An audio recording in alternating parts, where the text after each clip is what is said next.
మీ మీ స్పందన లేకుంటే మీ అబ్జర్వేషను శ్రీనివాస్ గారు ఎటు దారితీస్తుంది ఏంటి?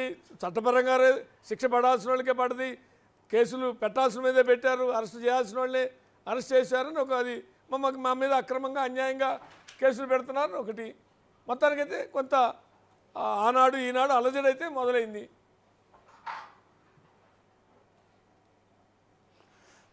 ముందు మీకు మన పెద్దలందరికీ వేవర్స్ కూడా మొత్తం నమస్కారాలు. అయితే ఈ కేసు డీటెయిల్స్ మాట్లాడటం, దాని న్యాయాన్యాయాలను మాట్లాడటం ఒక అంశం.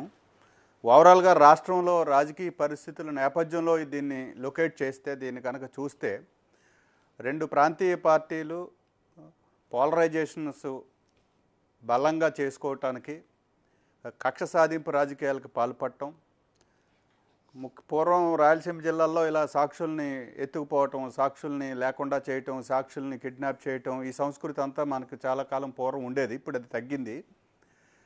అదే ఈ ప్రాంతీయ పార్టీలు బలాబలాల ప్రదర్శనలో, ఈ రాజకీయ కక్షలకి ప్రయోగించడంలో అది విజయవాడ వరకు వచ్చినట్టుగా కనిపిస్తూ ఉంది. దీనివల్ల ఓవరాల్గా రాష్ట్రంలో మన తమిళనాడు తరహా రాజకీయాలు రెండు ప్రాంతీయ పార్టీలు పోలరైజ్ అయి ఉంటాయి. అక్కడ రాజకీయ కక్షలు ఇంత హత్యలు ఆ స్థాయిలో కన్నా కూడా అసలు మనుషులే మాట్లాడుకోలేని పరిస్థితి ఆ రాష్ట్రంలో మనం చూస్తూ ఉన్నాం. పెళ్ళిళ్ళకి కూడా ఎవరు వెళ్ళరు. ఒక పార్టీ నాయకుడు ఇంట్లో పెళ్లి జరిగితే వేరే పార్టీ నాయకులు అటెండ్ కాని పరిస్థితి తమిళనాడులో చూస్తూ ఉన్నాం. సో అలాంటి సంస్కృతి ఒకటి ఇప్పుడు ఆంధ్రప్రదేశ్లో దాపరించింది. దీనికి ప్రధానంగా వైసీపీ వాళ్ళని కూడా మనం ఇప్పుడు చర్చించుకోవాల్సిన అవసరం ఉంది. వైసీపీ ప్రభుత్వంలో ఉండగా కొంతమంది ఎమ్మెల్యేలు అరాచకంగా మాట్లాడి, అన్పార్లమెంటరీ లాంగ్వేజ్ మాట్లాడి, మహిళల్ని అవమానం చేస్తూ మాట్లాడి, వాళ్ళ ఇష్టానుసారం మాట్లాడితే దాని అధినాయకుడు దాన్ని ఎంజాయ్ చేశాడు తప్ప, ఆ నాయకుడి కళ్ళల్లో ఆనందం చూడటం, అధినాయకుడి కళ్ళల్లో ఆనందం కోసం వీళ్ళు రెచ్చిపోయి విపరీతంగా తొడలు కొట్టి, మీసాలు తిప్పి, నోటికి ఎంత వస్తే అంత మాట్లాడి, అలాగే ఒక రకమైన చర్యలు కూడా, చర్యలకు పాల్పడి ఈ చర్యలంతా జరిగాయి. దాన్ని అప్పుడు జగన్మోహన్ రెడ్డి గారు ఖండించుంటే, నిలవరించుంటే, అలా చేయొద్దని మందలించి ఉంటే చాలామంది రాష్ట్రానికి ఈవేళ అది గుర్తు చేసుకునేవాళ్ళం. అలా కాకుండా దాన్ని ఎంకరేజ్ చేస్తూ, దాన్ని బలపరుస్తూ, నాయకుడు మరింతగా చేయండి, చివరికి ప్రత్యర్థి రాజకీయాలనే కాదు, సొంత కుటుంబ సభ్యులను కూడా మీరు విమర్శలు చేయండి అని ప్రోత్సహించినట్టుగా వారి చర్యలు ఎప్పుడైతే కనిపించాయో, ఖచ్చితంగా ప్రభుత్వం మారిన తర్వాత దానికి రిటాలియేషన్ ఖచ్చితంగా ఉంటుంది. అంటే ఉండకూడదు అని మేము మాట్లాడతాం, కానీ దాని రిటాలియేషన్ చేయటానికి అన్ని దారులు వెతుకుతారు ఇప్పుడున్న అధికారంలోకి వచ్చిన వాళ్ళు. ఇప్పుడు అలా వెతకగా సత్యవర్ధన్ అనే కేసు, ఒరిజినల్ కేసు ఏమో ఆఫీస్ మీద దాడి, దానికి సంబంధించిన కంప్లైంట్ అంతవరకు 44 మందిని ముందు పెట్టారు. తర్వాత 91 మందికి దాన్ని పొడిగించారు. సరే, వాళ్ళకి బెయిల్ ఇస్తున్నారా లేదా, కోర్టులు ఏం చేస్తున్నారనేది లీగల్గా అది వేరే అంశం. ఇప్పుడు ఆ కేసులో ఎవరైతే ప్రధాన విట్నెస్ ఉన్నాడో అతన్ని కిడ్నాప్ చేసి, అతని మీద బెదిరించి ఈ కేసు విత్డ్రా చేయించారనేది ఇప్పుడు అదనపు కేసు.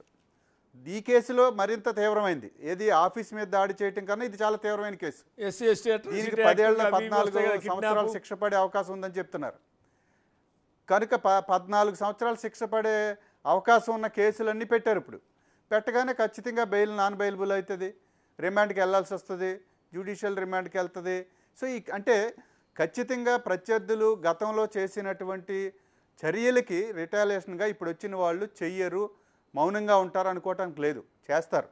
అయితే ఇది రాష్ట్రం, మాలాంటి వాళ్ళని చెప్తున్నది ఏంటంటే, ఇది రాష్ట్రం యొక్క ప్రజల మీద ప్రభావం పడుతుంది. ఇది రెండు రాజకీయ గ్రూపుల మధ్య, ప్రజల మధ్య ఉద్వేగాలను పెంచడం, ఉద్రిక్తలను సృష్టించడం, లా అండ్ ఆర్డర్ క్రియేట్ చేయటం, ఆ తర్వాత రాష్ట్రానికి ఇది రాజకీయ కక్షలు సాధించే రాష్ట్రంగా చెడ్డ పేరు రావటం, ఇవన్నీ వచ్చిన తర్వాత ఆ రాష్ట్రంలో పరిపాలన సరిగా ఉండదనే అడ్మినిస్ట్రేషన్ మీద చెడ్డ పేరు రావటం, ఇవన్నీ జరుగుతాయి. అయితే అలా అని ఇప్పుడున్న అధికారంలో ఉన్న వాళ్ళు వీళ్ళందరినీ వదిలేస్తారా అంటే వదలరు, వాళ్ళు ఖచ్చితంగా వదలరు. కనీసం అందుకనే రెండు పార్టీల వాళ్ళకి మేము సూచన చేస్తూ ఉన్నాం, మీరు ఇదే చర్యలు అధికారంలో ఉన్న వాళ్ళు ఇప్పుడు కొనసాగిస్తున్నారు కదా, ఇది శృతి మించితే, ఇవి కూడా గతంలో లాగా శృతి మించితే రేపు వచ్చే అధికారంలోకి వెళ్ళే వాళ్ళు అంతకు మించి శృతి మించి చర్యలు తీసుకుంటారు, వాళ్ళు వదలరు. కనుక దీన్ని ఎక్కడో చోట ఈ మీడియా ప్రోయాక్టివ్ అయింది. ఇప్పుడు 2 పార్టీలకి విపరీతమైన మీడియాలు వచ్చేసాయి, సోషల్ మీడియాలు వచ్చేసాయి, ఇంకా 24 అవర్స్ ఇదే న్యూస్. దాంతో ఏమైంది, ప్రజల ఎజెండాలు డైవర్ట్ అయిపోతున్నాయి. ఇప్పుడు సూపర్ 6 ఉంది, దాని మీద మాట్లాడాలి, ప్రభుత్వాన్ని అడగాలి, మీరు హామీ ఇచ్చారు ఎప్పుడు ఇస్తారని నిలదీయాలి. ప్రజలు ఈటి చుట్టూ ఆలోచించాలి. ఒరిజినల్గా ఆ ఆలోచనలన్నీ డైవర్ట్ అయిపోయే పరిస్థితి. ఇదే రిమాండ్ రిపోర్టు వాళ్ళ పొద్దుంచి అన్నీ ఇవే ఉన్నాయి.